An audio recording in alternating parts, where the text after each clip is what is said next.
Alexandra was shocked, but she didn't let it show as she boarded the bus. Her husband was on the bus with her. He had been declared dead a year ago, but he was there when he got off the bus. Alexandra followed him. She was speechless when she saw that he was. Alexandra almost dropped her bag because she was shaking so hard. Her husband stood before her at the far end of the car. He had been presumed dead for a year, and she mourned his loss on sleepless nights. He wore his usual leather jacket, which had aged with him over the past few years. He leaned on the railing and looked out the window, unaware that anyone would recognize him. Shock paralyzed Alexandra. Her heart was pounding so loudly that she couldn't hear the engine or the sound of the passengers. Her world narrowed down to a single picture. Her husband was there, just a few steps away, like a living memory, but he didn't look in her direction. He didn't know she was on the same bus. Alexandra remained still, unmoved, even as the people around her jostled and grew angry, pushing their way down the aisle. The air was redolent of cheap perfume and gasoline. This strange combination caused my stomach to clench unpleasantly. This will not happen.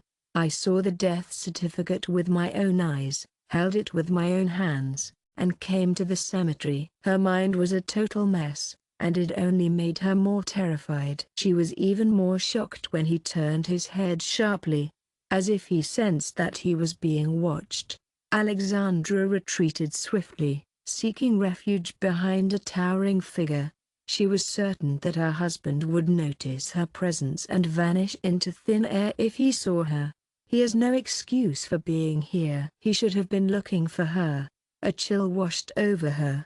He is the one. Her vision was clearly deceiving her. Grief and melancholy undoubtedly played tricks on her 1,000 times already. She was certain it was him, her Mikhail.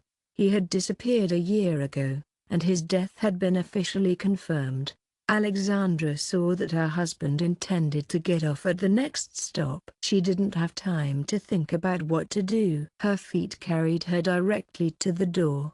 She kept her eyes on him as she navigated through the crowd. Her hair was falling into her face. Her hairstyle was neat. My heart was pounding in my throat. She jumped down onto the sidewalk and surveyed her surroundings. My husband was walking briskly along the path to the nearest public garden. Alexandra ran after him, leaving behind all her plans for the day. The moment she finally caught up with him at the turn was a devastating blow. He stopped, raised his head, and Alexandra realized he should have heard her hurrying footsteps. Mikhail didn't turn to her. He turned to the man standing at the edge of the square in the partial shade of the plane trees. They exchanged brief remarks, and then Alexandra's husband abruptly handed Tom an envelope, which he swiftly concealed beneath his jacket. The two men continued on, heading deeper into the square. Alexandra stayed behind at the other end of the alley. She was stunned that this was happening on Eve. Her husband is alive. He's walking the streets, meeting some stranger in the square. The documents clearly state that she, his widow, is forced to hide behind trees, as if haunted by a ghost. She knew she had to know who this man was and why her husband hadn't returned home. She had a strong feeling that she should follow him, even though her rational mind told her otherwise. She saw Mikhail and the stranger arguing. They periodically looked around, and then that stranger clearly started raising his voice. She listened closely to the rare phrases that reached her ears. Alexandra understood only a little, hearing something about promises and deadlines, but the context was unclear. The man waved his hand at Mikhail, making it clear he meant business.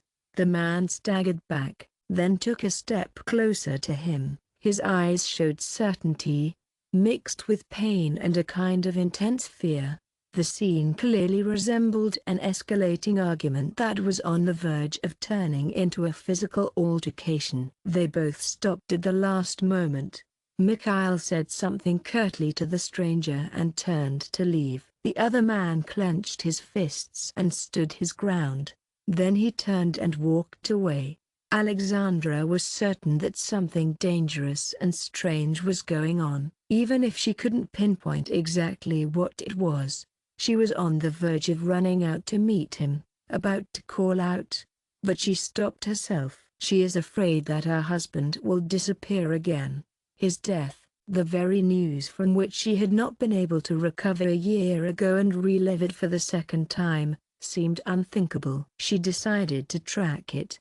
Mikhail left the square and crossed the street. Alexandra saw a taxi stop out of the corner of her eye, but he didn't take the car. He strode purposefully past parked cars, maintaining close proximity to the low-rise houses of the older development. He sped up, glancing back furtively, as if he feared being followed. Alexandra knew that if her husband was being watched, she had to be very careful. She crouched down behind a parked truck until her husband disappeared around the bend.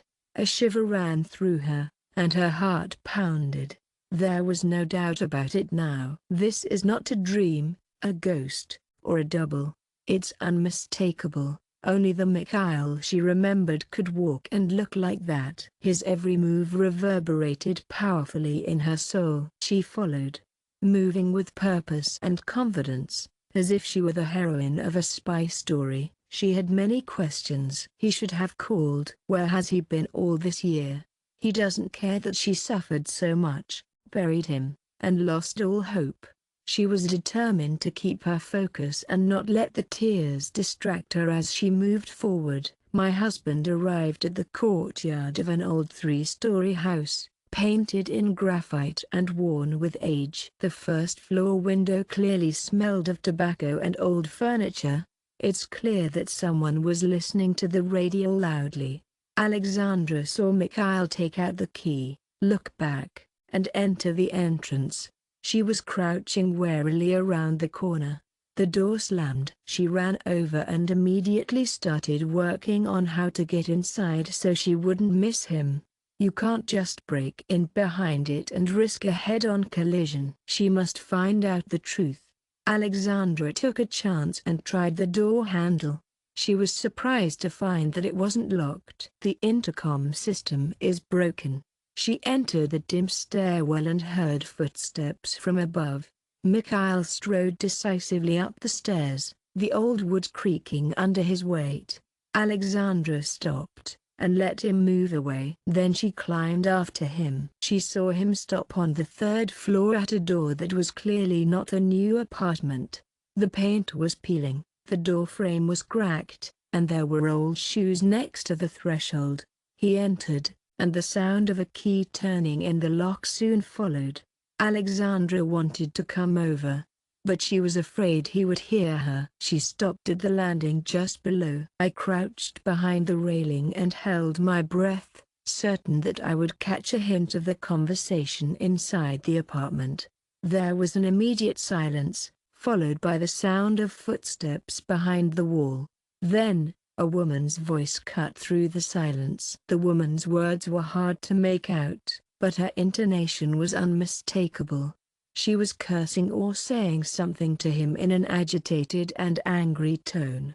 Mikhail answered in a low, rough voice, clearly speaking in a raised tone. Alexandra was distraught. I need to know what this woman has to do with my husband. He was in her apartment for a reason. I demand an explanation of what is going on here. She was determined to find out immediately, but she knew that rushing in would only scare Mikhail away and risk losing him again. Her experience made it clear, she had to sit tight and wait, because the fear of losing him again was simply too powerful. They spoke in a choked voice, and individual phrases came out from behind the door. It's clear that the woman demanded to see some documents. The words money, debt, danger, and not taking risks flashed by. Each one is fragmentary, and the mention of unsettled Alexandra grows increasingly more frequent. Mikhail's demeanor was deliberately calm, but his voice revealed a hint of pain or desperation. Alexandra heard the woman raise her voice. "Don't you dare hide behind me anymore. I'm done taking risks because of you." The words were immediately drowned out by the noise of a window opening somewhere in the entryway. She felt a sharp prickle of jealousy. Her husband must have been living with someone else the whole time. This person is clearly his accomplice in something illegal. The door swung open, and a girl in her 30s came out of the apartment, nervously pulling on a windbreaker. Alexandra pressed herself against the wall, determined not to be noticed. The girl cursed under her breath and hurried down the stairs. Alexandra's breath caught in her throat as she watched the span disappear behind her. Her footsteps disappeared, and the door slammed shut. Mikhail made his exit from the apartment. He looked haggard, his eyes showed clear tension. He closed the door quickly, looked at his watch as if he were in a hurry, and started down the stairs. Alexandra clung to him in desperation as he passed by. She was certain he would not turn his head. Her husband died within a step of her, and Alexandra was certain he sensed the presence of someone nearby. He paused for half a second and looked around, but he didn't notice her. The dim light in the entryway highlighted her hands. He continued his descent, and her ears soon caught his retreating footsteps. The entrance door slammed, and an oppressive silence fell. She stood up with a heavy sigh, certain that she had missed another chance to come over and talk. I was even more determined to find out what was going on. Mikhail must explain himself if he is alive. Alexandra followed him downstairs and looked out into the empty courtyard. Her husband had disappeared so quickly that it was impossible to guess where he'd gone. The tears made it hard to breathe again, and my mind was flooded with despair. She went outside and surveyed the area, her expression one of confusion. Old cars, peeling fences, and passers-by who are clueless to her drama. She felt a surge of power wash over her, and she was overcome with a newfound strength. She felt a sense of shame about her previous powerlessness, about not being able to stop him or make him explain himself. A woman who lost her husband a year ago and now finds him in such a strange place has a lot of questions. I would have gone after him again, but he was already gone. A long day filled with questions, fears, and determination to get to the truth began. Alexandra was determined to take action. Her life was a blur of pain, loneliness, and grief for a whole year. She tried to start all over again. Now that her husband had been suddenly resurrected, she was determined not to go back into the habit of understatement. She had things to do and she wasn't going to give them up. She arrived at her parents' home, the old apartment where she and Mikhail had lived before his death. They moved in with her after the tragedy. They didn't want to leave her alone in such a poor state. Alexandra's mother was well over 60, and she could hardly bear everything that had happened. My father clearly struggled to become a source of support, despite his internal suffering. They sold part of their property in another city and moved in with their daughter after learning about the tragedy. Every day, she saw a constant question in their eyes: how to live on. Mikhail's memory was still vivid. She knew that telling them what she had seen today would stir up new hopes. It is entirely possible that this is a mistake or a hoax. It was clear to her that her parents should know. She decided not to tell them yet, torn between doubts.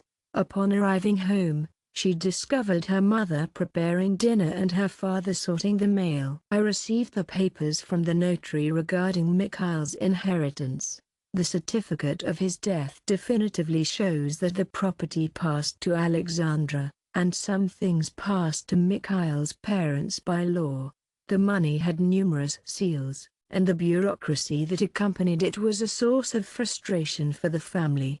Alexandra's formal registration process was underway. The authorities recognized her husband as dead and were preparing a final conclusion to settle everything. It's a horror show. Alexandra was determined to discuss the inheritance while the person was still alive, but she remained silent. She averted her eyes and provided evasive answers to her parents' questions. The conversation at lunch zeroed in on Mikhail. Alexandra's mother confirmed that she had seen his older brother the day before. He admitted that he could not come to terms with the death of Mikhail. He will soon order a memorial service in the church. Alexandra paused, unsure how to react. Her stomach churned. I saw him, and everyone thought I was crazy. She pressed her lips together, refusing to say a word. These silent secrets made my chest ache. After lunch, she went to the room, sat on the bed, and stared in the mirror at her pale face. He is alive. Tell me what I should do now. I had this thought. She was completely unfamiliar with such confusing situations. It is imperative to determine the source of this matter. She remembered how she met Mikhail in the evening. Lying awake, he was always an energetic man with a mysterious air. He didn't like to talk about his work in detail, saying that he was involved in security projects. On their first trip to the sea together, he openly revealed that he had a difficult relationship with some partners and that he constantly had to hide part of the income to avoid trouble. Alexandra dismissed it as nothing more than a man's boast, an attempt to appear impressive. Today's events have made it clear that the words from before had a more specific implication. He was definitely involved in something unsavory. He disappeared in a very strange way. They called him in the evening. He got ready quickly and said he had to leave for urgent business. He never came back. The news of the tragic event later came, and Dealey officially confirmed it. Alexandra was not privy to the specifics. She was informed that Mikhail died in a fire accident. The body is almost impossible to identify, but experts conducted a DNA test that definitively confirmed the relationship. She trusted the conclusion. After all, it was done by official structures. Everything was perfect. And now what? There is no question that this is an examination error and a falsification of results. Why? For a week after that meeting on the bus, she was unable to eat or sleep, and she experienced a deep and tumultuous emotional upheaval. She tracked him down. She was sure he would reappear somewhere, but he didn't. He simply vanished. Every time she boarded the bus, she deliberately looked for a familiar silhouette, but she never found one. She was desperate. 8 days later, she received a call from her friend Olga, who had once worked as a receptionist in their local police department. Olga demanded that we meet urgently because she has information about Mikhail that is not to be ignored. Alexandra didn't hesitate. She hurried to meet him. They met in a small cafe. Olga informed him that they had recently received reports of a suspicious person. This person was very similar in description to Mikhail. He was seen in the area of the same square where Alexandra almost ran into him. I remembered right away that your husband was dead. It's clear that this is a mistake. However, one of my colleagues reacted strangely when he learned about the similarity. Olga's brows rose in response, her expression unmistakably tense. I have thoroughly investigated this issue, and I can confirm that all of the files are classified or restricted. They don't explain anything to me. They just say, stay out of it. Don't want any trouble? I'm warning you. Alexandra froze. She's not the only one who counts. Mikhail is alive. It is clear that even within the police structure, someone is aware that the official account of his death is likely a fabrication. This revelation instilled a mixture of fear and hope. He didn't fake his own death and go into hiding for no reason. Alexandra mused aloud. He was not in that much trouble. Olga just shrugged. There's no doubt that this is a criminal activity. He has patrons or acquaintances who helped him disappear, making it look like he died. This is just my guess, though. Alexandra trailed off, looking down at her cup of cold coffee. Her friend's news confirmed it. The events she had witnessed that day were happening for a reason. It was clear that the next step was not immediately apparent. Over the next few days, Alexandra made a decision. She was going to stop looking for Mikhail herself. She was afraid. She knew she was in a dangerous situation and that it put her and her parents in harm's way. I was compelled to find out the truth. He's alive. He should make himself known. She was haunted by these questions. She knew she should have run to him the moment she saw him on the bus, grabbed his arm. But time was running out. In her head, the echoes of her conversations were all that lingered. I heard his tense words from behind the door of that apartment, and his exchange with that unknown man in the square. It was clear that the issue was a matter of debt, risk, and deadlines. Strange rumors spread quickly throughout the city. A man matching Mikhail's description was seen with several suspicious individuals near an abandoned warehouse on the outskirts. Others claimed that they know someone who definitely communicated with Mikhail. They said different things. They claim he was an undercover agent and that his death was a special operation. He was clearly on the run from the mafia or former accomplices. Alexandra was certain that the urban gossip made it clear that she should go to the police. But she remembered Olga's words. Don't get involved. You don't want problems. She was determined to file a complaint, but she was afraid if serious people were involved. The outcome is yet to be seen. Alexandra decided to talk to people who were once close to Mikhail. She spoke with his former colleagues from a small security firm where he worked part-time, his classmates, and his brother. This would help her sort out her thoughts. The first one is her. I went to see his friend and colleague, Maxim.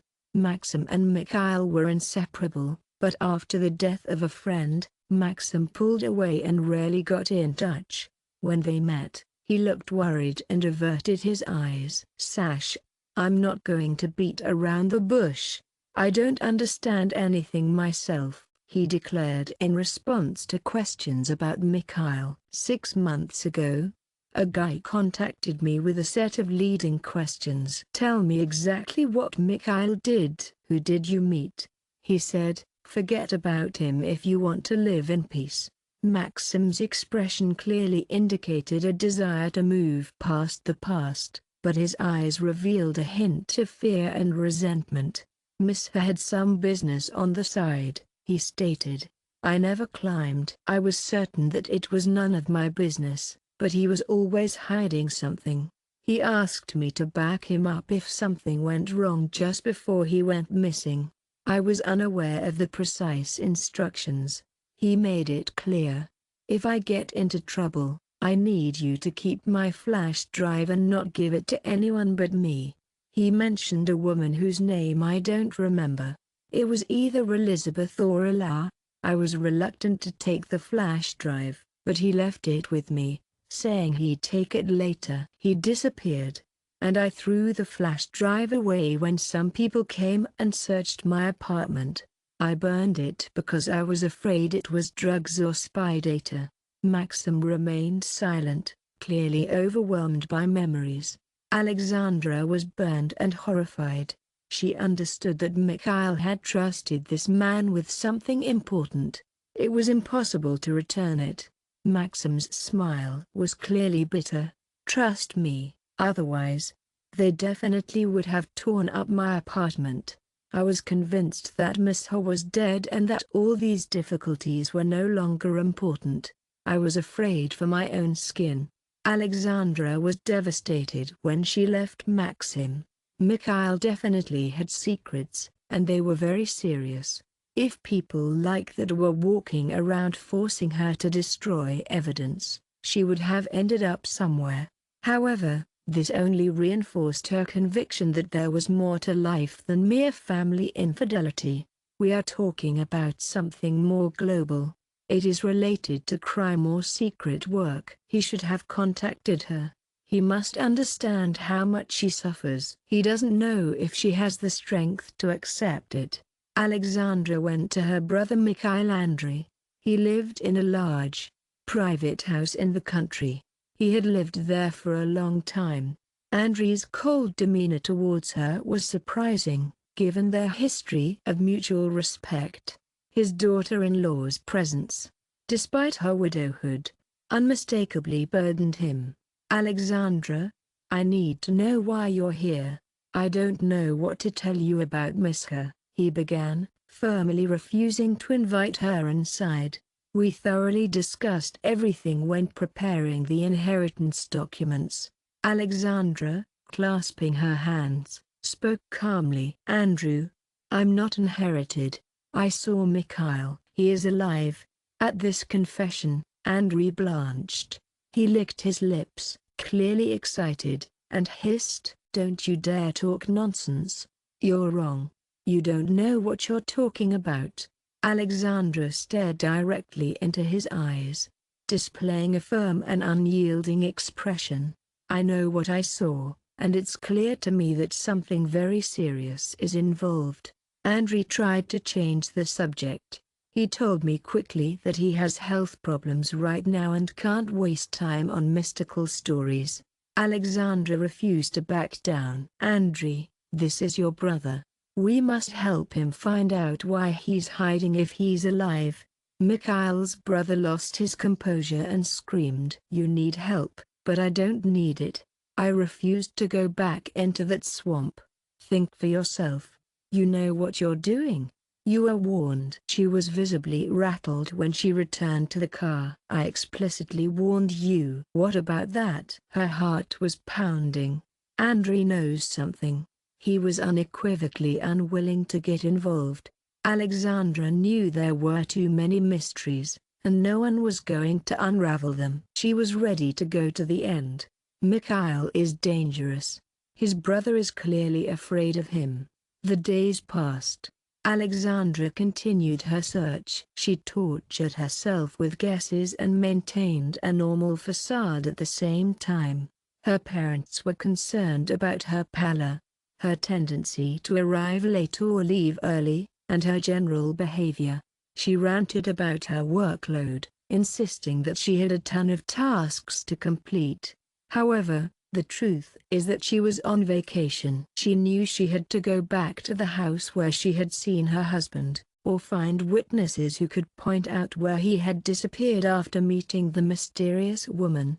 Alexandra decided to go back to Tomivan, despite the risk of being noticed.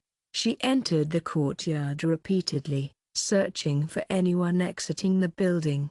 She was determined to find the locals and ask them if a man named Mikhail lived here. People looked at her suspiciously, waved her off, or said nothing. Alexandra's appearance clearly indicated that she was worried. On the third night of the search, luck was on her side. An old woman came up to the entrance with a bag of groceries. Alexandra ran over and helped carry the package. She then started talking. The description matches a man who was in the apartment on the third floor, along with Peter and an unidentified individual. The old lady didn't know the details, but she confirmed that she had only met Mikhail briefly. "He is constantly spinning around like a wolf, as if he is in trouble. Our neighborhood is tough. Alexandra asked me to give her advice on how to reach the apartment owners." The old lady shrugged. "Peter's routine is clear. He leaves early and arrives late.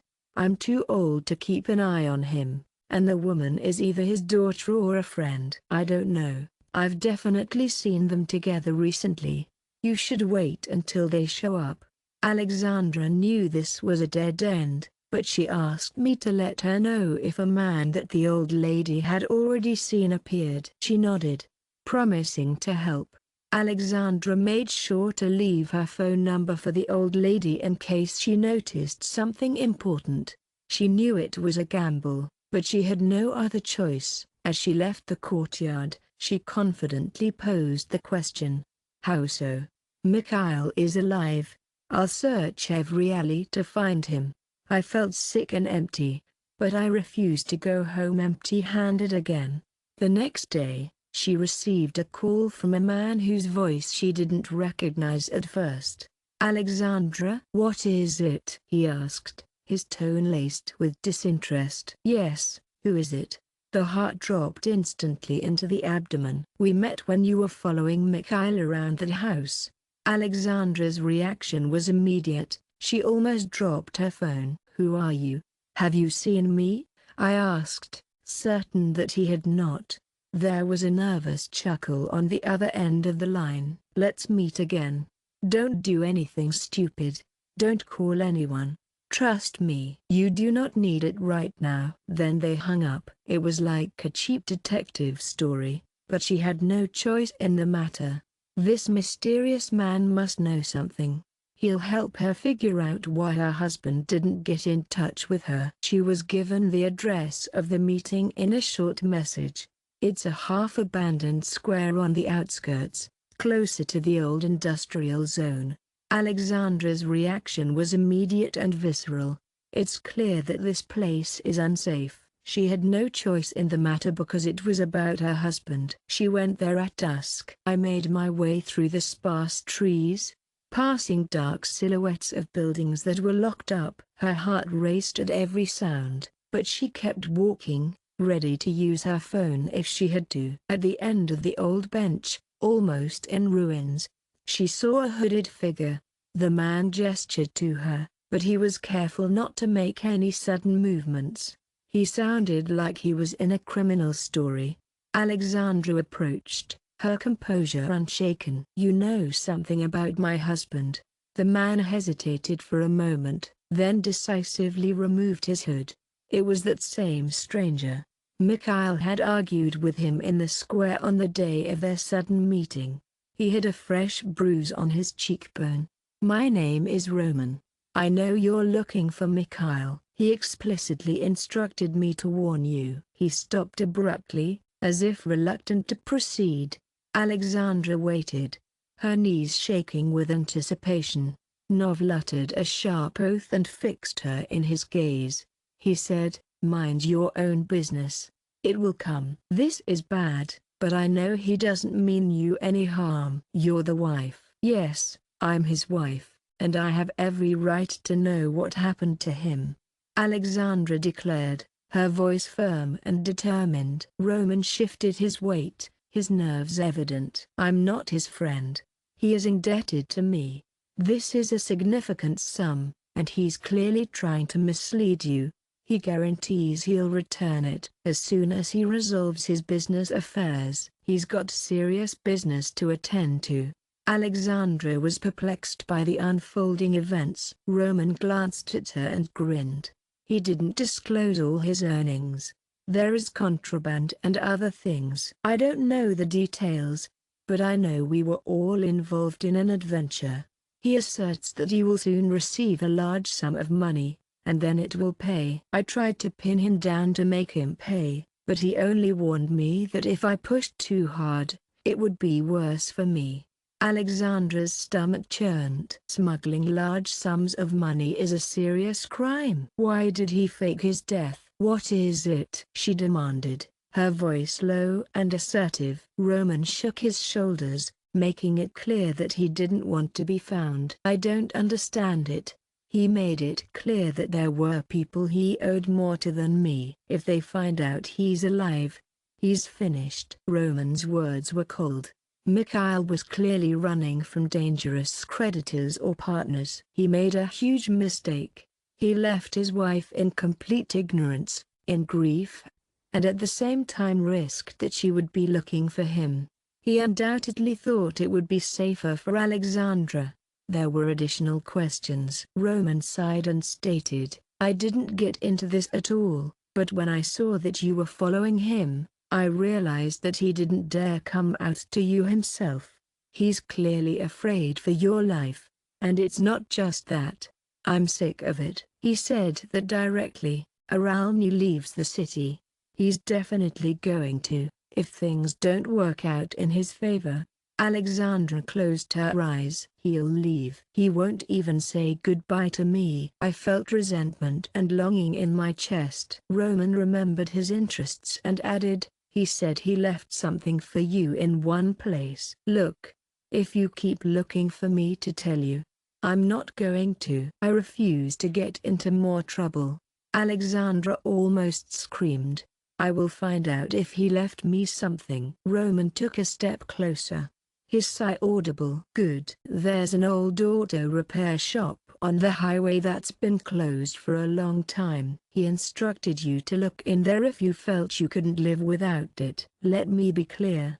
It's a dangerous place. The local punks are staggering, and the homeless people are out of control. Mikhail confirmed that there is an envelope with your name written on it in one of the metal lockers. I'm not going there. I didn't check it myself, but be careful. There's definitely something important out there. It's clearly hunting for something. Alexandra felt a wave of panic and the urge to rush in immediately. She was aware that she might fall into a trap, but she was determined to seize the opportunity to uncover the truth. Roman turned away, clearly reluctant to say more, and finally spoke up. Look, I did my job. I warned you. Don't forget, I'm tired of waiting for money. If I meet your husband, I will demand a refund. If he doesn't return it, it's clear he didn't finish. The voice unmistakably conveyed menace. Alexandra pursed her lips, her anger palpable. It's clear that arguing with this man in the dark park is a waste of time. He pushed the hood back over his head and vanished into the darkness, leaving no trace of his words. Alexandra took a deep breath as she watched him leave. She knew that now she had a new address, a lead. This meant a new risk. In the morning, she deliberately waited for her parents to leave for the store and then went to the old highway, where there really was a dilapidated auto repair shop. The place looked grim. The gates were rusted through. The sign said closed on a broken sign, and there was trash, broken windows, dilapidated walls, dirt, and graffiti all over the place. There was a distinct damp smell inside. It's clear that nobody came here for a long time. Alexandra walked along the walls, her steps cautious and precise, avoiding any contact with shards of glass. She peered into the dim room, her gaze sweeping across old car lifts, broken tables, and chairs with torn-up upholstery. Every rustle echoed loudly. He definitely left something here, and it's clear why. It flashed through my head. She remembered Roman's words and immediately started searching for the metal lockers. There were lockers against the far wall. It is clear that most of the doors were torn down, and the shelves were empty. Alexandra examined them, looking around nervously. She discovered a small lock in the third locker at the top, but it was broken. Alexandra opened the door and immediately noticed the crumpled envelope with her name scrawled in ballpoint pen. This is it. Her heart was pounding. She took out the envelope, her hands shaking slightly. A short piece of paper was inside. Sasha, I didn't want you to suffer. I will tell you the truth when this is all over. Stay out of my business and watch out. Don't trust anyone who says they want to help you. Let me be clear. Many people are looking for my weak spot. I apologize. Your after reading it. Alexandra sank down on her haunches, tears streaming from her eyes. He left a message and remembered her. This note is unacceptable. It lacks an explanation, address, or way to get in touch. It was unmistakably a cry from another world. He lives on the run or in constant fear. A small flash drive was also included with the piece of paper. A flash drive? Maxim was right. It was exactly as he described, only the whole one. Mikhail made a copy of the one he left to a friend. This is a clue. Alexandra decided to explore what was out there. She quickly placed the envelope and USB stick in her bag and hurried out of the auto repair shop. acting as if she was afraid of being grabbed by the scruff of the neck. She knew she had to check if anyone was following her as soon as she was outside. There were no suspicious people around, so she hurried to the town of Kolj. She knew Kolj was the only person she could trust more or less. The friend lived in a small apartment. Alexandra saw the friend's frightened face, and the friend immediately closed the door with all the locks. "Sasha, what's wrong?" Alexandra took out a USB flash drive and gave her a brief rundown of the novel, the note, and the discovery. "I will find out what is on this flash drive. I want it." "What is it?" she asked. Olga sighed and bit her lip. But seeing Alexandra's desperation, she agreed. She brought her laptop, and they inserted a USB stick. Olga began by checking for viruses. "It's clear." The media contained the folder with documents and a video recording. The girls held their breath and opened the document. The papers included names of people, money transfers, copies of passports, and rough calculations. Alexandra was perplexed, but she recognized the significance of the situation. Olga's eyes scanned the pages, and her expression suggested she was looking at a black bookkeeping or contraband statement. "This place is worth millions of dollars. This proves that Mikhail was involved in an international scam. It is clear that there are names mentioned here that are similar to foreign ones." Alexandra, her hand shaking, tried to relate the notes to what she knew about her husband, but she only had fragments. They switched on a video recording. It showed a conversation between several men in a garage.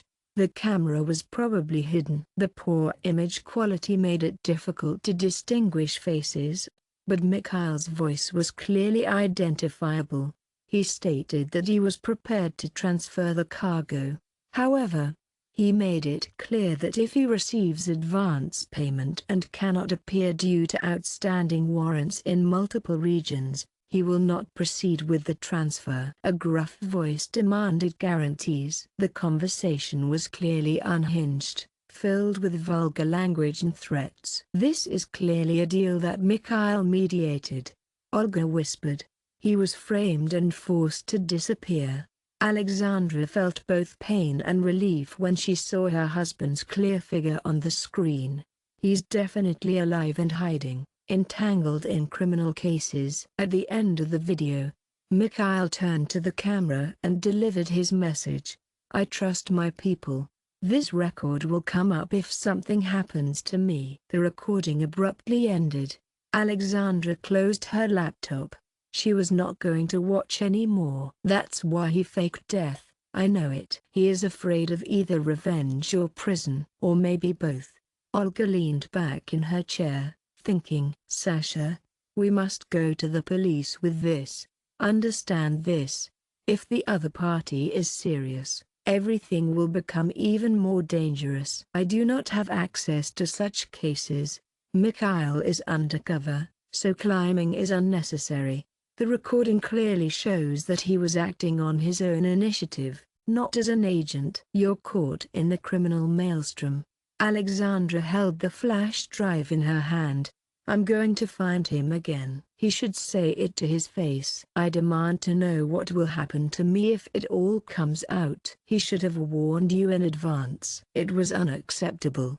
Her husband had sworn eternal love to her a year ago. He could not leave her like this without a single word, regardless of her feelings. However, when she realized that the case was probably safe, she felt nothing but pain and despair. Alexandra tried to contact Roman over the next 2 weeks to find Mikhail. His phone wouldn't answer. She refused to go to the hot spots alone. She called Andrei, her husband's brother, several times, demanding an appointment. Each time, he either turned on the answering machine or answered dryly, claiming to know nothing. The situation seemed like a dead end, but then I saw a new twist. The old lady from the yard called her one evening. "Honey, I know I've seen that person. I just returned from the market, and he confirmed that he visited the apartment you asked about. Come quickly if you want to catch him. Alexandra raced out of the house, hailed a taxi, and arrived in 20 minutes. The apartment is on the 3rd floor. She heard familiar voices as soon as she entered the entrance. Mikhail and that woman. They were arguing. It was audible even through the door. Alexandra took a deep, steadfast breath. My heart was pounding uncontrollably. She wanted to break in, but her fear of the unknown made her listen again. Snatches of conversation drifted from the other side of the door.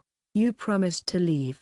I'm not waiting any longer. If everything is revealed, we will be lost. The woman's demeanor unmistakably indicated she was on edge.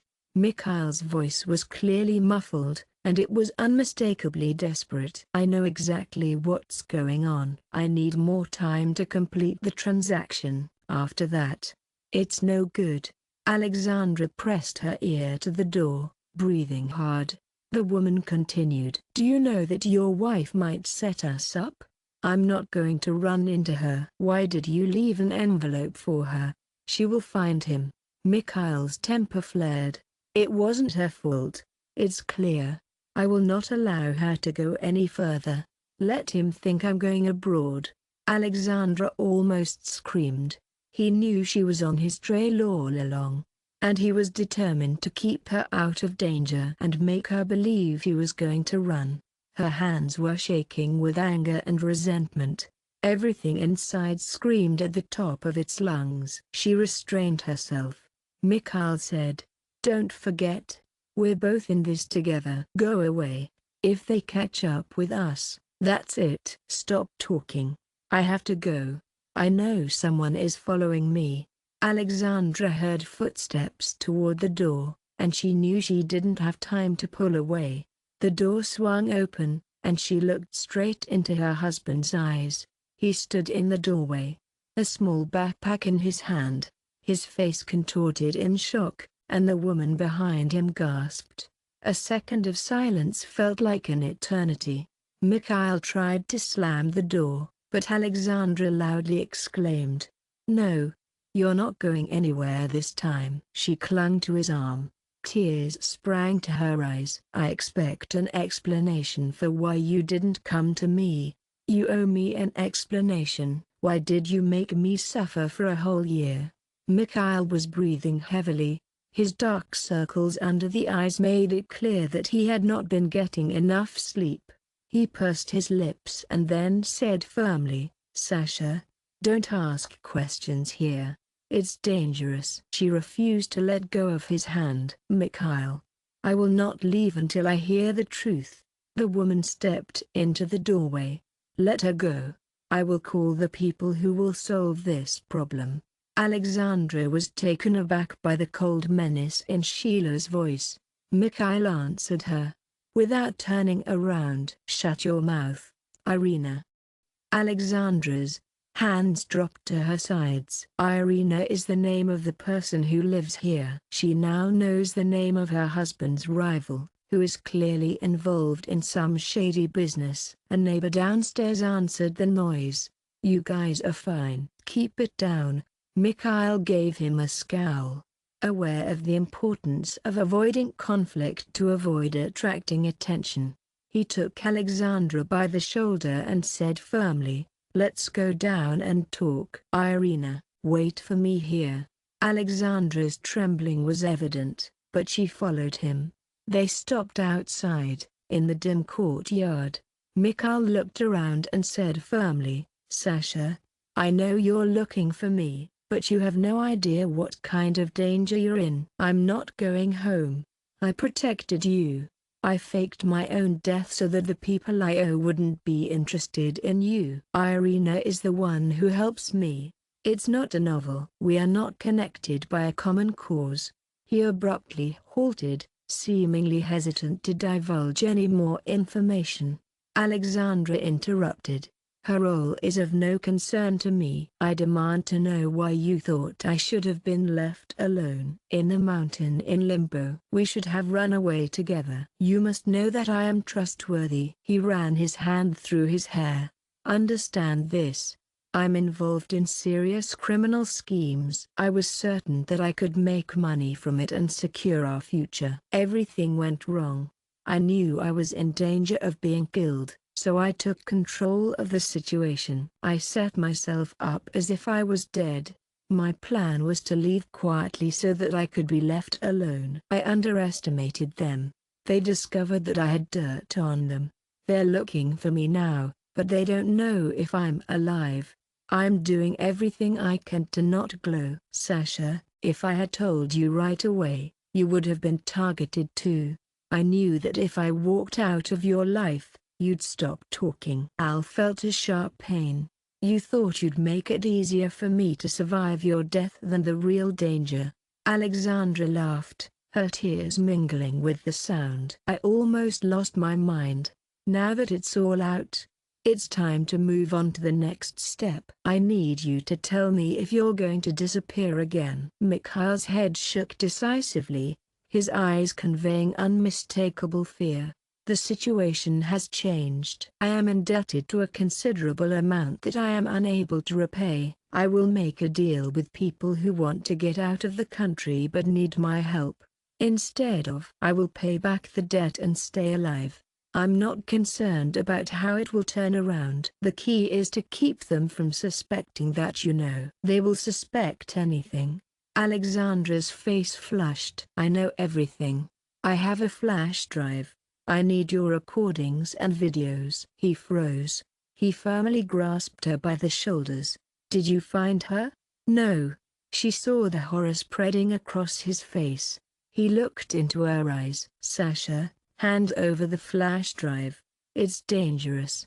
This is precisely why they want to kill me. If they find out you have the carrier, you're dead. She was paralyzed. She had been saving up all the pain for a year, and now she was ready to vent it out by shouting. Why did you leave her if she's so dangerous? He sighed heavily. I want you to know that if something happens to me, you can use this information to protect yourself by contacting the police or anyone who can help. I was hoping you'd guess. Sasha, I kept things under control. Alexandra's stomach burned with contradictions. He clearly acted to protect her, but he also left her a time bomb. It was only then that she realized he had been living in the same house for a year. She was under constant stress, trying to find a way out of Dresina. But the resentment remained. Tell me what you're collecting and what we do next. Escape. What is it? She demanded. Mikhail looked directly at the entrance, where Irina was standing at the top, ready to intervene. I have a plan, he declared confidently. I met with someone who can provide false documents. If I leave, the suppliers will stop looking for me. I will give them the information they need to close the debt. This is the only solution to the problem. I'm alive, and I'm afraid you'll have a problem. Alexandra took a deep breath and spoke in a hushed tone. I'm not necessary for this new beginning. You're not just going to leave me here, are you? He paused, then stated firmly, Sasha, if I pull you along, you'll die. It's clear that these people are not joking. I will see this through. We will have a chance when everything works out. Now is not the time. I'm not going to let anything bad happen to you. Alexandra was torn. She wanted to say, take me with you. But she was also afraid of the unknown. Tears streamed down her cheeks. A woman's hoarse voice broke the silence. It was Irina, leaning out of the entrance. Mikhail, it's time to go. If we stay here, we're going to run into trouble. She's an adult. She'll figure it out. Alexandra shot her a hateful look. Fine. You were together all the time. I saw you in your apartment. Irina snorted. I helped him pull off a deal. Nothing personal. Your family squabbles are not my concern. Mikhail's frown spoke volumes. Irina, stop talking and do something about it. A few seconds of silence followed. Alexandra was certain that if he left now, I would see them again. She gathered her courage and said firmly, Miska, I will not allow you to just disappear. I will find a way to help you. I have a flash drive that I haven't released yet. I will use it if they find me. She hadn't expected to do such a thing. Mikhail's eyes showed clear signs of either fear or admiration.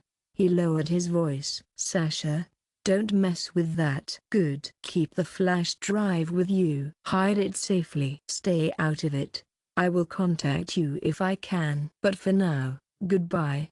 He touched her shoulder, squeezed, and for a moment, Alexandra thought he was about to hug her. He abruptly pulled away, clearly uncomfortable with the closeness that might be his Achilles heel. Irina firmly tugged on his arm. Let's go. That's all the time you'll get. Mikhail turned around one last time. Take care of yourself, Sasha. I didn't mean to, but I didn't finish. He turned and sped off, out of sight around the corner with that strange woman. Alexandra stood in the damp courtyard at night, listening to her heartbeat. She knew she was even more confused. Upon arriving home, she immediately retreated to her bed, overwhelmed by exhaustion and anxiety. Her parents were concerned because she looked sick. She was pale, and she had dark circles under her eyes. Sasha, tell me what's going on. My mother insisted. You shouldn't beat yourself up. It's counterproductive. Alexandra, unable to explain anything clearly, merely stated that everything was in order. A day later, she finally confessed to her father, sharing crucial details without mincing words. She revealed that Mikhail was alive and involved with dangerous individuals, and that he had specifically instructed her to keep quiet for the time being. My father was shocked. He said that as soon as Mikhail showed up, you should go to the police or at least to a lawyer. Alexandra knew for a fact that they didn't have much influence. Mikhail's situation is serious. Bribery works at all levels of that structure. Reporting this to the police will only make things worse. I feel threatened.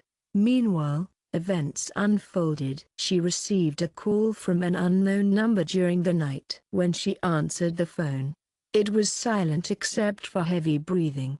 She hung up, shaking with fear.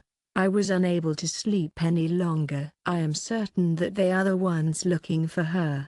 In the morning, she discovered a crumpled note under her door. Stay out of things that don't concern you. Death is near. There is no signature. No other information, just this terrible phrase. Alexandra knew she was in danger. Mikhail's entourage has likely intercepted her trail and is trying to intimidate her. She felt the ground shake, but her resolve strengthened. I will not run away from my own fate, she declared. There was only one question: where are you, Miska? There's a clear sense that drastic action is imperative.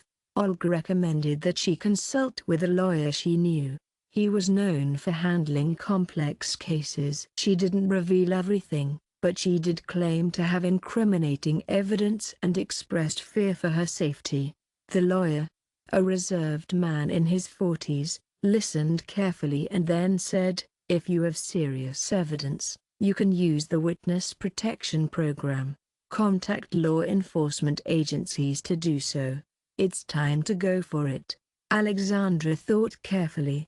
Mikhail had told her not to advertise anything to avoid provoking an even greater surge. Her life was now hanging in the balance, and he was about to fall into a trap. My nerves were on edge. However, a day later, there was an unexpected twist. Irina called her.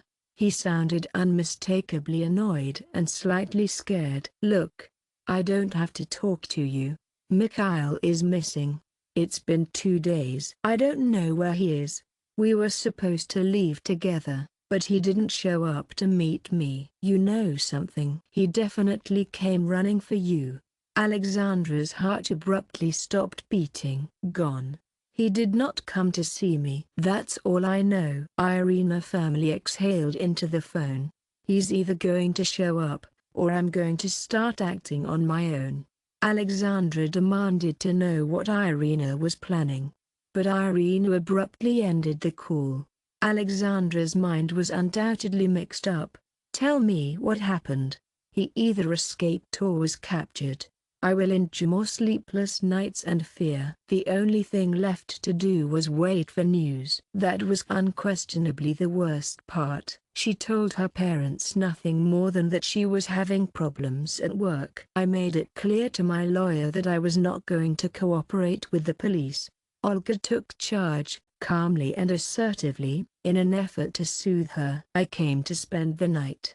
Alexandra wouldn't be so scared if she knew. After 3 days, when she was already overwhelmed, Roman called. He sounded like he was being watched. "Your husband is in trouble. I know for a fact that someone caught him at one of the apartments. They're holding him to force him to hand over the documentation and pass on the dirt, but he's not going to take it lying down. He's got something to say about it, and he's not going to agree. He decided that it was better than giving them a flash drive." "You have your flash drive?" Alexandra's phone almost fell out of her hand. I felt adrenaline surge through my body. "Yes, I have." "Where is he? Tell me how to save it." Roman interrupted. "Don't yell." "I don't know the address, but I know it's a warehouse out of town where they're going to do the deal. I'll check it out and let you know. But if you do, you're risking yourself. You'd better stay out of it." Alexandra sobbed. "I can't. I will save my husband, or my life will be meaningless." Roman paused. "I'll tell you where, but you'll have to do it yourself," and dropped it. Roman called back a couple of hours later and gave the approximate location of the old warehouse. "Abandoned logging base. Don't even think about trying to break in alone. They don't stand on ceremony there," he stated emphatically. Alexandra thanked him and immediately thought of her lawyer. "It's time to gather everyone you can and go with the police. Everything about Mikhail, including his criminal connections, will definitely come out. He will end up in prison. She has to go. If she doesn't, he might get killed, and that's unacceptable." She knew there was no choice. This was about the life of the person she loved. She was determined, even though her knees were shaking. Olga agreed to help, and within an hour, they went to the place in Olga's car. She warned her friend. "Wait in the car. If I'm not back in half an hour, call the police." Olga paled, but made a promise. The warehouse was surrounded by a high fence that was clearly damaged in some places. The gate was closed, but there was a clear opening in the net on the right. Alexandra crawled through it, keeping her head down and her mouth shut. Covered hangars are another option. The interior was devoid of light, and the air was permeated with the scent of dampness and dust. Her heart was pounding so hard it was pounding in her temples. She kept walking, holding a small pocket flashlight that she barely turned on. She heard men's voices and saw a faint glow behind the high partition. She didn't breathe as she crept up and clung to the crack between the boards. She saw several men in the dim light. 2 of them had guns, and Mikhail was seated on a chair with his hands tied. His head was bowed, and his face showed clear signs of beating. She thought, she will make it. One of the men was in charge, clearly commanding the others. He ordered, "Put him on the deal and let him spill the beans." He asserts that he did not give the flash drive to anyone, but we know that he could have left it somewhere. Mikhail stated firmly, "I don't know where she is. It's burned out." "I have nothing to give you." Cliver slapped him across the face. "Don't lie. We know your wife is still investigating your affairs. You didn't tell her?" Mikhail struggled to catch his breath. "She doesn't know anything. She has no reason to think of me." He bowed his head, barely holding on, but he was not giving up. Alexandra wanted to jump out and scream, but she knew it was futile. She had no chance against the guns. Not yet. 2 more men entered. and the creak of doors followed. Irina and the burly man are an obvious match. Irina looked tense. She ran directly to Mikhail. "What did you do with it?" "I told you he would agree, in a nice way. There is no question, it was necessary to beat him." The leader narrowed his eyes. "You're interested, too. Did you hear that?" "Were you planning to leave?" "It won't work. First, we will pull all the data out of it." Irina screamed. "I don't have any data on this." He did not share it. The leader's laugh was clearly cynical. "Oh right. We thought you were a widow. Or have you decided to betray us?" "I have everything under control. It is imperative that both of you be present." Irina swiftly retreated, and the burly man beside her urgently grabbed his belt. There was something glinting there. Knife. Alexandra was certain, the situation couldn't get any worse. Mikhail is tied up and shot down. Irina is also cornered, and there are armed people around. Then one of the guards spoke directly to the leader. "Bud, a car's driving up to the gate." "It is clearly a patrol." "Was it a raid?" The Gliver swore. "Prevent surprises." 3 of them went out into the courtyard. Alexandra saw an opportunity.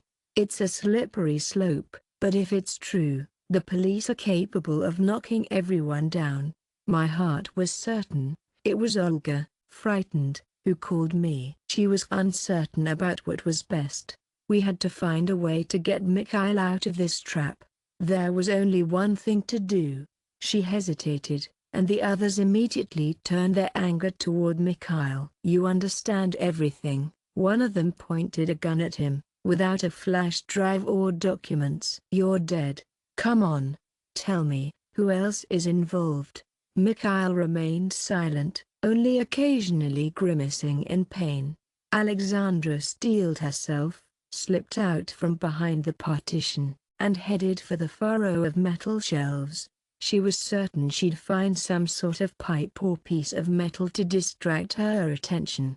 She saw that Irina was also trying to think of something.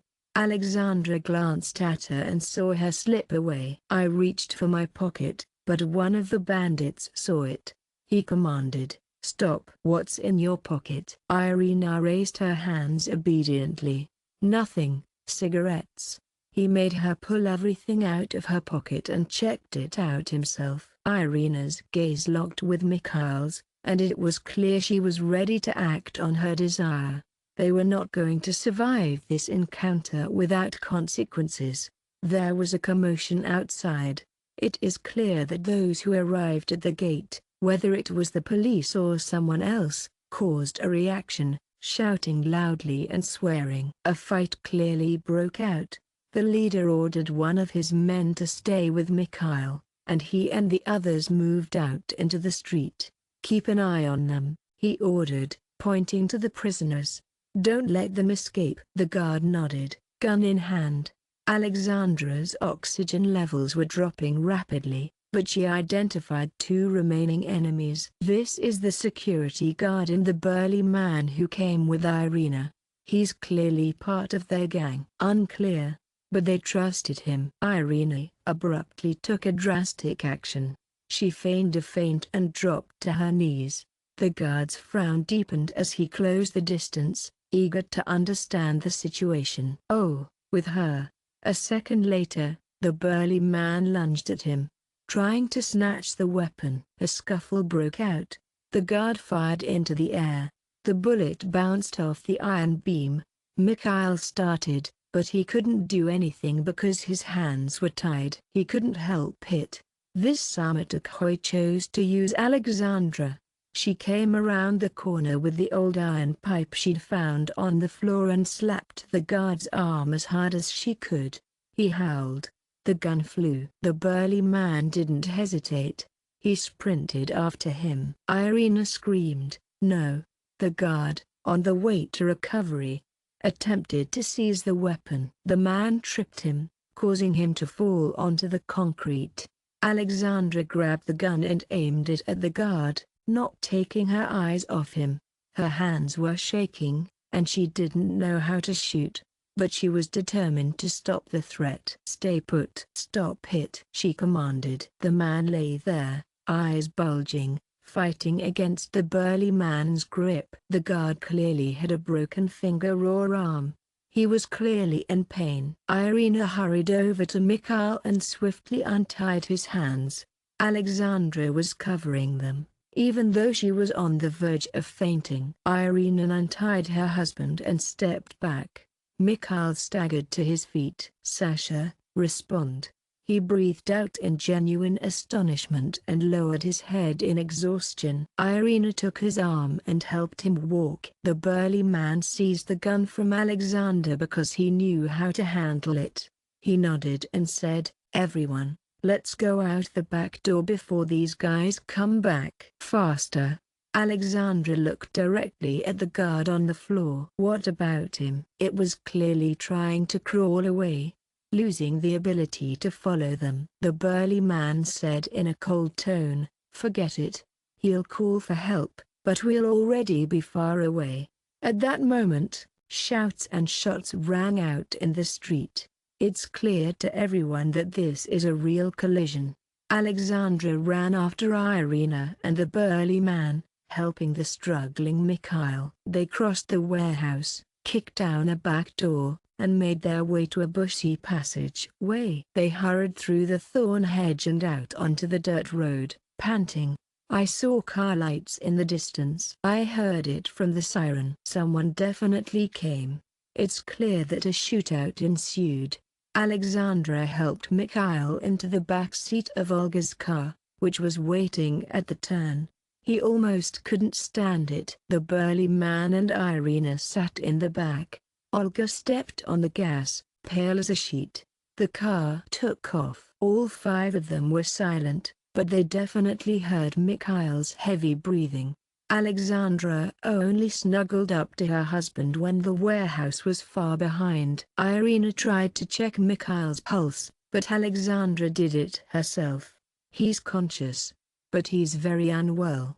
I need to see a doctor," she declared. Irina's voice quivered as she spoke. "He's in shock. He has a concussion and some deep bruises. We're not going to the hospital. They'd catch us there." "I know a doctor who works from home." Olga demanded the address, and they all went there. They immediately placed Mikhail on the couch in the doctor's apartment. He treated the wounds, put on N4, and told me to give him some rest. Irina gave Mikhail water. Alexandrina felt a weight in her heart. She had seen how her husband and this woman worked together, as if they were used to overcoming difficulties. It's time to stop feeling jealous. "He's getting better, and that's all that matters." The doctor confirmed there were no fractures. It was simply beatings and extreme stress. "Lie down for a couple of days." Olga was overwhelmed, and she couldn't hold back her tears. To her, it was like a horror movie. A burly man was smoking on the balcony and looking out at the road. Irina was sitting at the head of the bed. Alexandra approached him, touched his hand, and said in a firm voice, "I'm here." Mikhail opened his eyes, looked at her, and said nothing. His gaze conveyed both pain and gratitude. He clearly fell back into a half-doze. Irina took Alexandra aside while the doctor treated Mikhail. "Look, I know you're angry with me, but I assure you, your husband and I are not lovers. It's clear that this bandit story is the only thing we have in common. I put myself in a bind and couldn't extricate myself. He's my only chance to survive this business." "We were determined to leave once everything was settled." Mikhail dragged his feet, saying he had to make sure they didn't find you. Alexandra thought about these words. Her husband protected her at all times, and Irina helped him hide because she was involved. It was a purely business partnership, plain and simple. Alexandra's face showed clear disbelief and suspicion. Irina smiled wryly.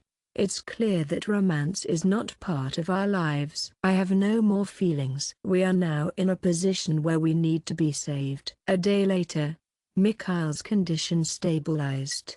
It was clear that staying here any longer was dangerous. The bandit's trail is yet to be discovered. I had to decide how to handle this risky situation. A strong man named Lyoshaw offered to go abroad right away. I have fake documents. I can get more. All you need is time and money, he declared. Alexandrina's initial reaction was immediate and decisive. What about me? They're on the lookout for me now, too. I am part of the escape, Mikhail responded weakly. She is coming with me. We'll all leave together. This is clearly the better option. Alexandra started. Her normal life was over. It's time to address the fate of your parents. She will tell them that she is disappearing. Staying was deadly dangerous. If they catch her alone, they will use her as a hostage to get a flash drive. There was another problem. They'll all be found if they run away. We should give the flash drive to the police. They need it to cover the entire network of crime. But Mikhail hesitated. You're wrong. Make no mistake. These people are not small-time bandits. It is clear that they have too many connections. The police are long gone. The argument was heated. Alexandra expressed her emotions.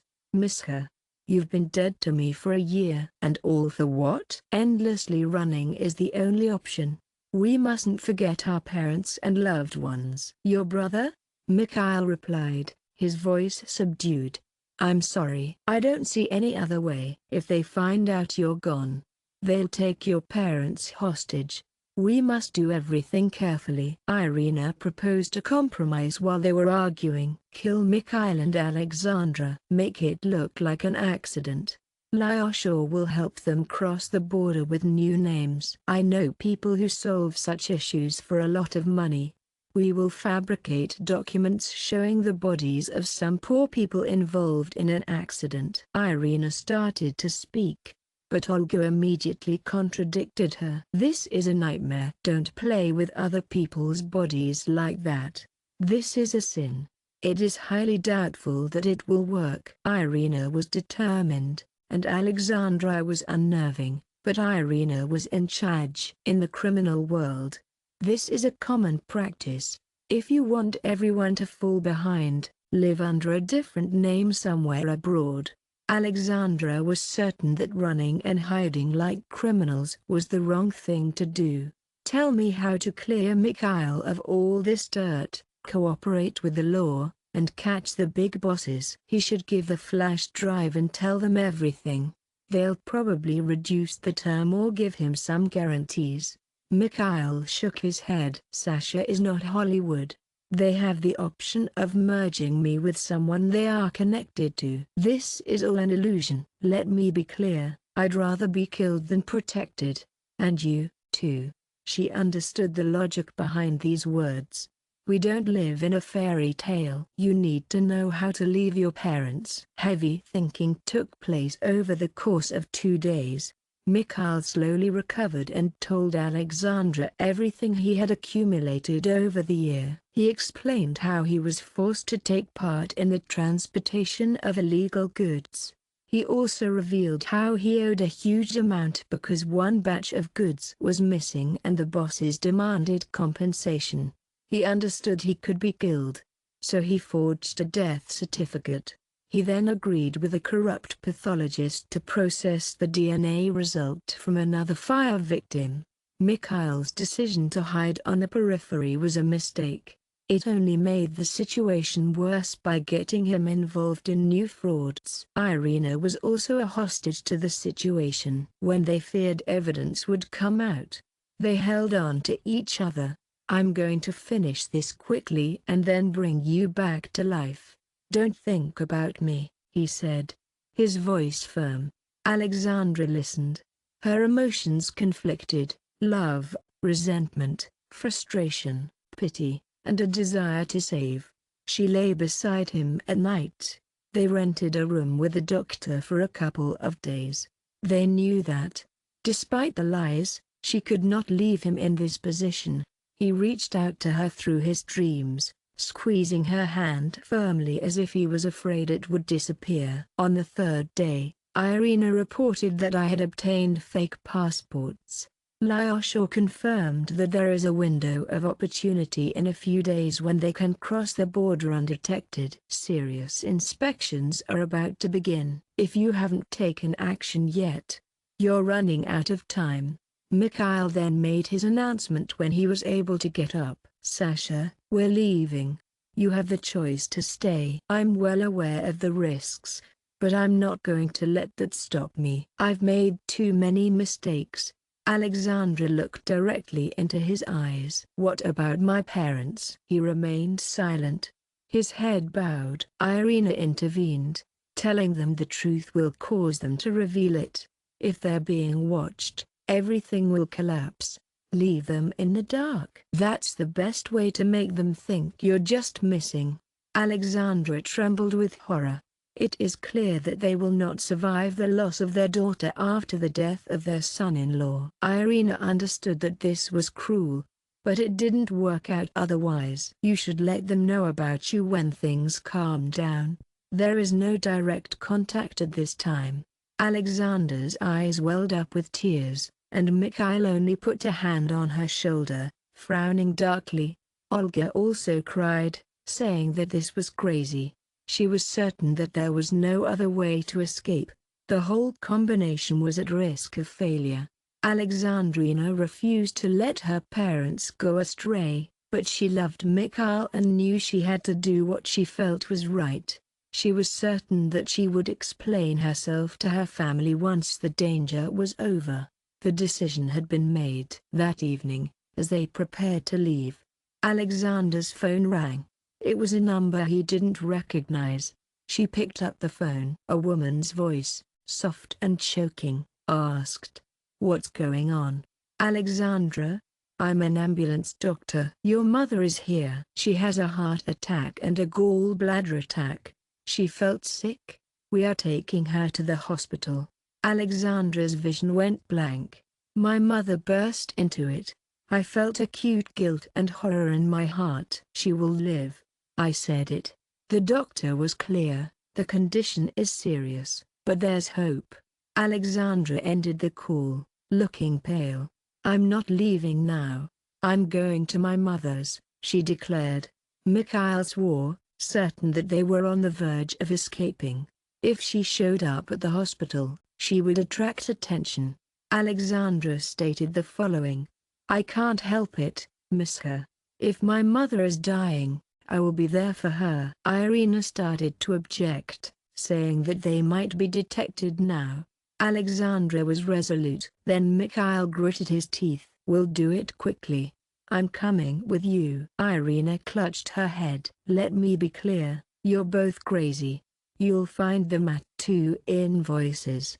Lyosha stated that the hospital can view cameras and check documents. However, Alexandra's look alone was enough to make everyone fall silent. "You can go without me," she said, her tone firm and unyielding. "I'm not leaving without my mom right now." Mikhail took her hand firmly. "We will find a way." They drove to the hospital at night with Olga, trying to remain inconspicuous. Irina and Lyosha stayed put in the back seat of the car, poised to make a swift escape at a moment's notice. Alexandra went directly to her mother's room. She was on and four, pale but alive. The father sitting next to her jumped up when he saw her. "Sasha, I need to know where you've been." I was at a loss as to where to run. Mom suddenly collapsed. "There's something wrong with her." Alexandra felt her throat tighten, but she lied and said she was on business. She came back immediately as soon as she found out. She held her mother's arm tightly, tears streaming down her cheeks. My mother opened her eyes slightly and said quietly, "Daughter, I was scared. I thought I wouldn't see you. Michael's death has left a void in my life." Alexandra bit her lip, keeping the truth hidden. She firmly leaned over and said to her mother, "Mom, hold on, please. I expect you to root it out. I need you." The mother replied in a weak voice, "I'll hold on, honey. You're the only one." At that moment, Footsteps were heard in the corridor. A man in a leather jacket appeared in the doorway. He was either a security guard or a casual visitor.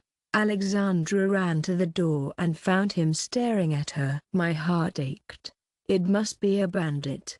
The man walked past her, silent, but his eyes were on her. I had to leave. She was certain they had followed her. And she was already afraid.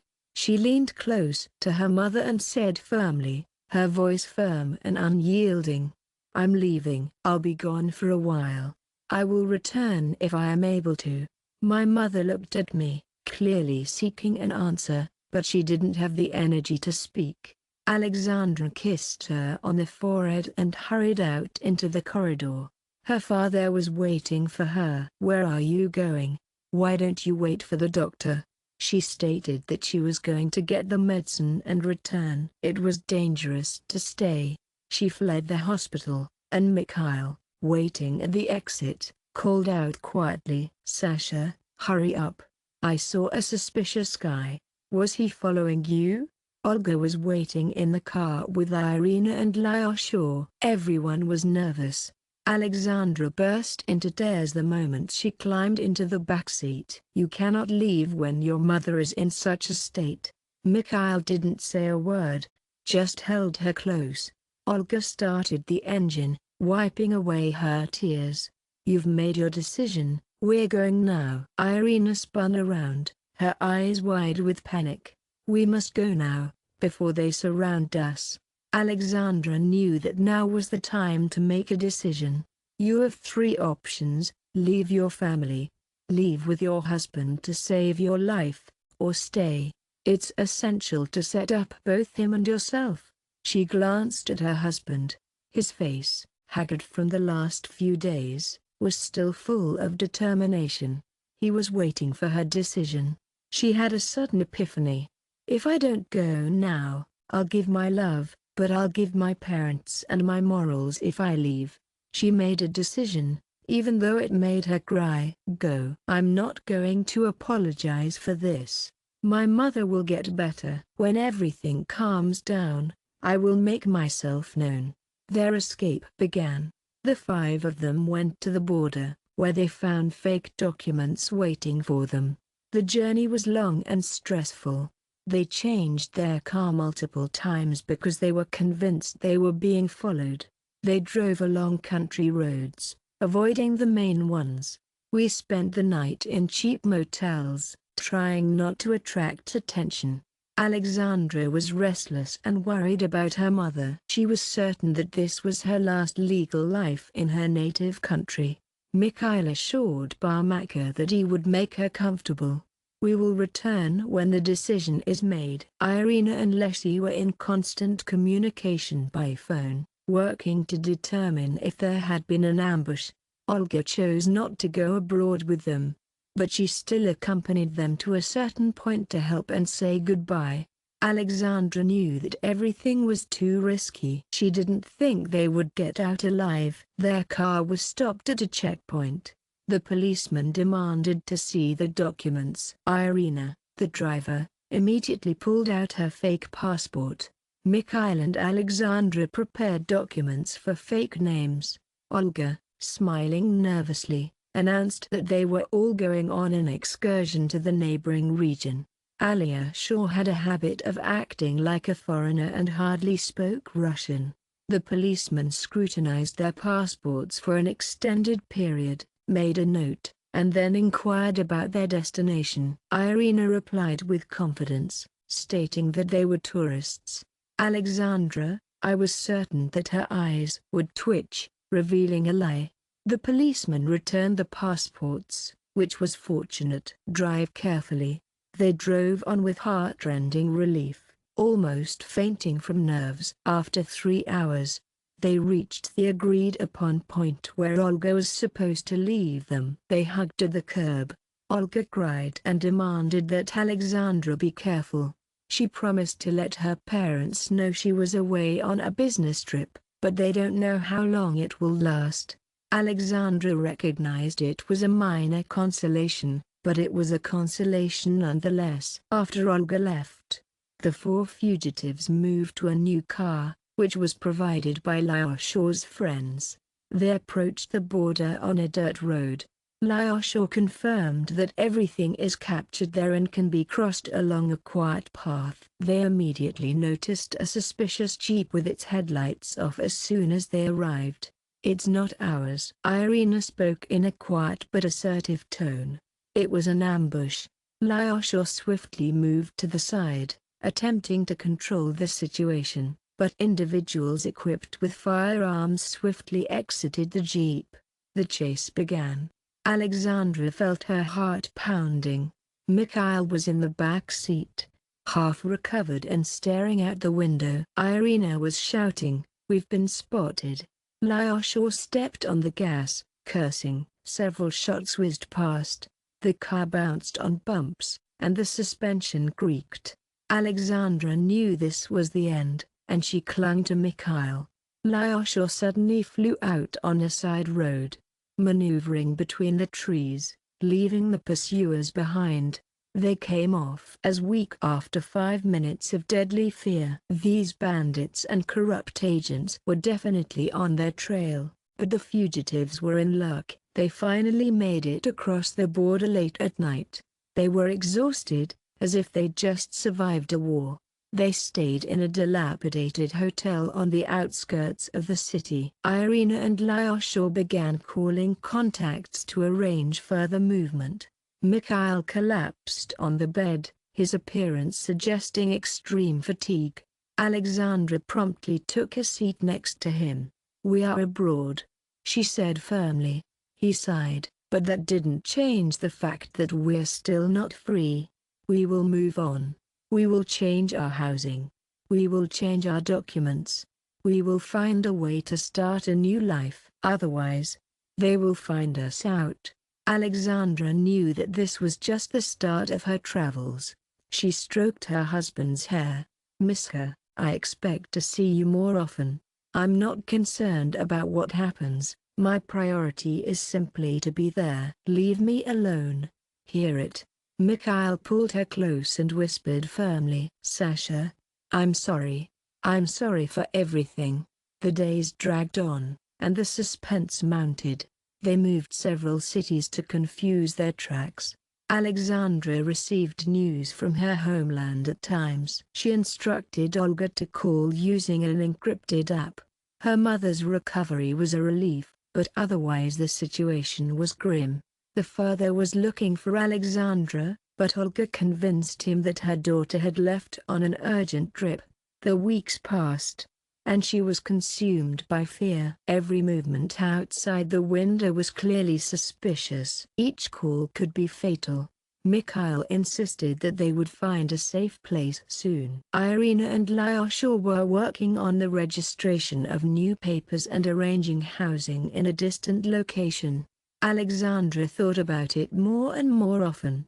"We must know, if we are destined to live like this, in eternal running. Is there an end to it?" She noticed Irina's irritability escalating. She clearly has a score to settle with Mikhail, as the original plan was ruined. Alexandra appeared, and the tension was palpable. A call was made to Irina's phone from one of the rented apartments where they arrived. She picked up the phone without hesitation after going to the other room. Upon her return, she made her position clear. "We need to move out right away. It's clear that we've been tracked down." Mikhail and Laoshaw exchanged glances and gathered in half an hour. Alexandra was exhausted, but she refused to show it. They emerged from the entrance, and at that precise moment, an unknown man appeared from the opposite side. He advanced rapidly in their direction. Laoshaw ordered everyone to get in the car, but he stood in the way, pulling out a gun. The man waved his hands. "Relax. I'm from Friends. I have the information." He looked too confident. Alexander felt his heart skip a beat, but he knew it was a trap. The man said this after learning that he was threatened with a gun. "I'm from Rome. He told me that the sale of compromising material is safe, as long as it's done in the right place." He knows an intermediary who is willing to buy out everything and give you the opportunity to live in peace. You will no longer be hunted by your enemies. Money and documents are of the utmost importance to them." Mikhail's body tensed. "Is Roman alive?" "I am alive and ready to earn. It offers to make an exchange through it. You give away dirt, and he pays a large sum and helps you stay away." Irina's anger escalated. "We flat out don't believe it. It's a setup." The man spread his hands wide. "Think ahead." I made it clear to him what Roman had said. When he left, everyone's gaze shifted to each other. Mikhail asked, "Sasha, do you have the flash drive?" "Selling them these documents is the only way out." Alexandra hesitated. "It's a risk. This deal is do or die. If it doesn't go well, we're all dead." Lyosha's frown signaled a clear decision. "We'll keep running until we find a solution." The argument went on for a long time, but Mikhail realized there was no other way. Irina was afraid of being framed, but Mikhail was willing to take the risk. "We are not in a position of strength. You must seize any opportunity to settle everything through an intermediary," he declared. Alexandra agreed, even though she was doubtful. She refused to live her life in fear. They set up a meeting in a busy cafe in a major city, on neutral territory, so the bandits couldn't quietly remove them. Lyosha made sure they all got new clothes so they wouldn't stand out. We arrived at the appointed hour, and we took a table at the back of the room where the usual customers were sitting. Roman approached them, and Alexandra immediately recognized him. He had a bruise on his cheekbone. He looked less aggressive. He sat down, ordered a coffee, and acted like they were just acquaintances. He stated firmly, "Are you ready? I found someone who will buy all the materials and take over your protection. They will do this if the authenticity of the compromising material is confirmed. End it as soon as he has everything. He will not be pursued, and the secret will not be kept." Mikhail answered directly. "And if we are deceived?" Roman raised his eyebrow. "You have nothing to lose. Everything is to your liking. I can vouch for that. This tattoo is intended for personal business use. We make money. You get your freedom. It is clear that everyone is happy." Alexandra firmly shook Mikhail's hand under the table. Misha took a deep breath. "We'll do as we say. He will pay half of the amount, and you will get a part of the files for verification. If everything is confirmed, we will return the balance of the amount and transmit the rest of the data. We're taking the money and getting out of here." Novel's grin was unmistakable. "We will discuss the details now. The meeting is tomorrow. Remember, no tricks. Cheating us is not an option. I'm confident that if everything is fair, we'll part as friends." He stood up. "I finished my coffee, and I left." Everyone looked at each other. Irina sighed, clearly uneasy. "We must trust him." Lyosha remained silent. Alexandra, displaying a firm resolve, inquired of Mikhail, "Will it work?" He stated firmly, "I'm not sure. But there's no other option." The day of the deal arrived. They selected a public place, a large shopping center, but chose a specific closed pavilion to avoid drawing a crowd. Roman brought his friend into one of the empty rooms. The man was about 40 and stern. He introduced himself as Alexei, but that was definitely not his real name. Alexandra was holding a USB stick and laptop. Mikhail's tension was evident. Irina and Lyosha remained behind, observing the situation. Alexei thoroughly examined the folder with the printed documents, reviewing several files on his laptop. "It's authentic," he stated. "I'm interested." He was ready to pay and nodded toward his assistant. He took out the briefcase with the money and opened it. "Here is the first part." Michael swiftly counted the bills and examined the watermarks. Roman stood beside her, his eyes half closed. "It's okay," he asserted, his voice hoarse. Mikhail took out another flash drive with the starting block of files. Alexei checked them, grinning contentedly. "We're doing it. I'll receive the rest of the money after I get the second part." Alexandra looked directly at Mikhail. He gave a firm nod and said, "Come on." She pulled out the main flash drive that Miss had given her earlier that morning, her fingers averted, determined not to show the yeast. Suddenly, there were shouts and footsteps outside. Everyone started, and then the men in black burst into the room. They were holding submachine guns. Roman jumped back instantly. Alexei drew his pistol. Chaos ensued. Irina and Lyosha pressed against the wall. Mikhail jumped up and blocked Alexandra's path. Commands were heard. "Lie down, hands up." It was a task force, made up of police officers in plain clothes. Roman bolted to the exit, determined to escape. He was shot in the leg in the crossfire and fell into the camp. Alexei dropped his briefcase and fired his pistol, hitting one of the men in black. In response, they swiftly subdued him, incapacitating him with a precise shot. Michael and they pressed against the wall, ready for anything. Then, a group of police officers in uniform entered the building. "It's clear that these are real cops," shouting orders. "The situation is chaotic. There is gunfire and screams. Weapons fall to the floor. Someone falls wounded." Irina and Lyosha are sitting covered up.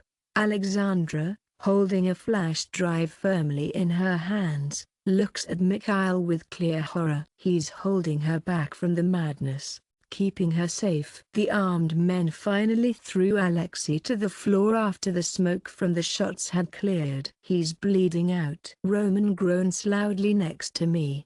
Alexei's assistant was also knocked out. The whole deal has fallen through. The soldiers in black and the police are conducting a joint operation. Mikhail and Alexandra, Irina and Lyosha are pressed against the wall. They are ordered to stay put. Some shout with their faces to the floor, while others do so with their hands behind their heads. It is clear that they have fallen under the ice rink of the security forces. Alexandra glances at Mikhail directly. He says firmly, "I'm sorry. It seemed like it was over. They were all going to be arrested or shot." The door opens again. People rush in and start arguing with the previous ones. One group is a special unit, and the other is local police. The scandal begins. "I need to know who is authorized to detain and who is conducting the operation." Lyosha uses this Samatuk Hoi. He grabs his weapon and kicks out the door, shouting, "Irina, go ahead." The two men rush out, disappearing into the crowd of visitors to the center. The crowd runs away in a panic. Mikhail grabs Alexandra by the arm and they run, but two men in black uniforms are running toward them. Mikhail shoves one of them away with a decisive move, causing him to stumble and fall. Alexandra slipped into the hallway. Shots are fired in the air, and people scream. It is clear that mall security does not understand what is going on. Alexandra runs, stammering, in the smoke and panic, with Mikhail's hand firmly in hers. They run out to the emergency exit and rush through the lobby to the parking lot.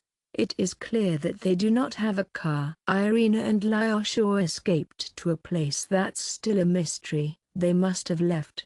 It's clear that the sirens are coming from all directions. Noise and panic. Alexandra immediately notices that Mikhail is limping, clearly in pain. "Are you hurt?" she screams in frustration. Mikhail catches his breath, tangentially and non-fatally. He has blood on his clothes. He should run, but he's weak. They run out into the parking lot. The situation is chaotic. It's clear. They're leaving. Mikhail's slide down the wall is unmistakable, and he is clearly losing his strength. Alexandra knew that if we were captured now, it would be the end. A woman, likely the driver, runs up to them. "What happened?" he asks. his voice a desperate mix of fear and confusion. Alexandra, caught up in the moment, responds with a show of panic, begging for answers. "We need to go to the hospital immediately." Ta is confused. "I need your help." That's all Alexandra has time to shout. The woman pauses, then agrees, opens the car, and helps push Mikhail into the back seat. Alexandra sits down next to me. The woman stepped on the gas, saw people in uniform running out of the building, and heard them shouting. However, they did not start shooting around her. They successfully pull out of the parking lot. Heading straight for the alley, she boldly ducks into the shadows as soon as she hears the sirens. The woman confidently asks, "Where should I take you?" Alexandra thinks convulsively. "You're not going to the hospital. They'll find them right away. Tell us about take us far away from here." The woman looks scared, but she's certain she's got no other options. "I'm driving along the outskirts of the city." Mikhail lets out a deep groan as blood begins to seep through his shirt. Alexandra pressed her scarf firmly against the wound, her body quivering with the undeniable fear that he might die in her arms. She dropped the flash drive, then immediately snatched it back. She knew that the flash drive contained all the evidence that was causing this whole nightmare to boil over. The woman stops and declares, "I'm not going any further. I have children. Call an ambulance, go somewhere." Alexandra was certain that this marked the end of their help. She thanked her, then struggled to get Mikhail out of the car. He was staggering, his face white. There are warehouses around the industrial zone, but there is nobody there. The woman drove away, leaving them among the abandoned buildings. "Hold on, Miska," Alexandra shouted, helping him walk. He was choking and bleeding, but it wasn't severe. "I'm fine. Don't leave me," he said firmly. She looked around, keeping her cool. "He needs help now. If he doesn't get it within the next half hour, he'll bleed to death. The bandits and the police are on the lookout for them." Alexandra remembered a doctor she had already consulted when she rescued Mikhail from captivity. "I need to make a phone call. The phone is dead after all calls." She immediately searched her bag and found the power bank. Mikhail almost lost consciousness when he turned on the phone. "No. No, hold on," she said firmly. The connection appeared at last. She called the doctor, crying into the phone, demanding his immediate presence. Surprisingly, he agreed. But he was adamant that the crime business was a bad idea. The wait felt endless. Mikhail was leaning against the wall of one of the buildings. Alexandra shielded him from the wind and pressed a piece of cloth against the wound to stop the bleeding. "I'm sorry I dragged you into this. I'm sorry. I just wanted to keep you safe," he said, barely holding himself together. Alexandra watched his eyelids droop and tears stream down her face. "Don't die. I refuse to let you die a second time." Half an hour later, the familiar doctor finally appeared in an unsightly car. He examined Mikhail and instructed us to go to his apartment, where we would provide assistance. The hospital was excluded. Alexandra loaded her husband, and they departed. The doctor acted swiftly. He immediately retrieved his tools, anesthetized the wound, and surgically removed the bullet. Fortunately, the bullet did not hit any vital organs, but it did damage the muscles. Mikhail was conscious, but weak. He lay there for several days as a makeshift hospital, with Alexandra always sitting next to him, ready to fend off any threats. It is clear that the flash drive, the cause of all the horrors, remained with Alexandra. It's pointless. The deal is broken. The bandits knows they're alive. The police and security forces are on the lookout for them. Lyosha and Irina stole some of the money from the briefcase. Roman was arrested or injured, and Alexei is still missing. It's total chaos. Alexandra was too scared to go outside, and Mikhail needed rehabilitation. The doctor was helpful, but he was clear. This was an incredible risk, and they would find out about it sooner or later. "So what do we do now, Miska?" Alexandra finally recovered and whispered. His eyes revealed an abyss of despair. "Sasha, I'm not sure if you can run any further or hide again, but you're already at your limit." He firmly squeezed her hand. Alexandra felt broken, exhausted, and afraid. "I'm running to be with you. But where?" "What is it?" she asked, her voice cracking with emotion. On the 5th day, they were abruptly brought home. They were given people in civilian clothes, clearly from the special services. The doctor opened the door, startled. He opened the door to prevent any scandal. "These people claim to know where they are hiding Mikhail and have a reason to detain him. But they're offering a deal. You hand over the evidence, we close the case, issue new documents, and release you.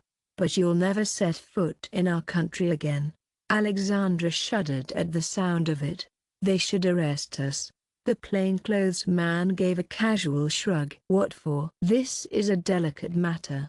It involves big shots. No noise, and no need for you. Disappear with the evidence, and no one will suspect a thing." "Don't start haggling, it'll only make things worse." Mikhail's gaze burned with seething fury. The state structures are also willing to cover everything up, which gave them a chance to survive. Alexandra stared intently at her husband's face. "It's time to decide. What are we going to do?" He firmly shook his head, declaring, "I lack the strength to fight. They're clearly trying to cover their tracks, so we must accept the conditions to survive." "For you, Sasha." The plainclothes men were clear. "Think quickly. We'll give you a day, then we'll come back for an answer. You better believe we have the authority to send you to jail if you persist. There's no guarantee you'll survive." With that, they left. Mikhail firmly squeezed Alexander's hands when they were alone. "Sasha, you're in control. You have the flash drive. We'll never be free if we give her up. We'll be on the run forever. I can do this because of their support. We will be destroyed if we don't do this." Alexandra nodded decisively, agreeing without hesitation. "I'm not going to apologize for this. I insist that we live." She simply could not abandon her conviction that justice was possible. "These materials will reveal a great deal of criminal activity. Reality forced me to make a choice, my life or my husband's." The plainclothes men returned the next day. Alexandra laid out the flash drive without saying a word. They checked it out. They handed them a package of documents, a couple of fake passports, and plane tickets to a country where they wouldn't have any problems. They said with a shrug, "You're flying tonight. Here. You're lucky to have this opportunity. We won't see you again." Alexandra and Mikhail had lost faith in the smoothness of their situation. They were convinced that they were in danger of being shot at the airport. It's clear that those people really wanted to hush up the case. The doctor treated Mikhail's wound and helped him walk. They packed only the bare minimum of things and drove to the airport. They were terrified that this was their last trip. However, everything went quietly. They confidently checked in using their new passports and boarded the plane. When the flight attendant announced takeoff, Alexandra shook her husband's hand. In that moment, it felt like an eternity since she'd seen him on the bus, thinking he was a living ghost. "Did we survive?" She knew exactly what it was. She looked out the window at the fading lights of the city.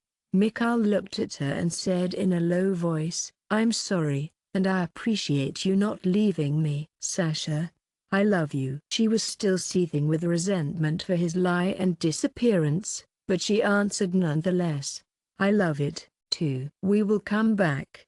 We'll have the chance, and we'll take it. For now, that's how it is." As the plane headed for Novaya Zemlya, Alexandra's mind was filled with images of her parents in the dark.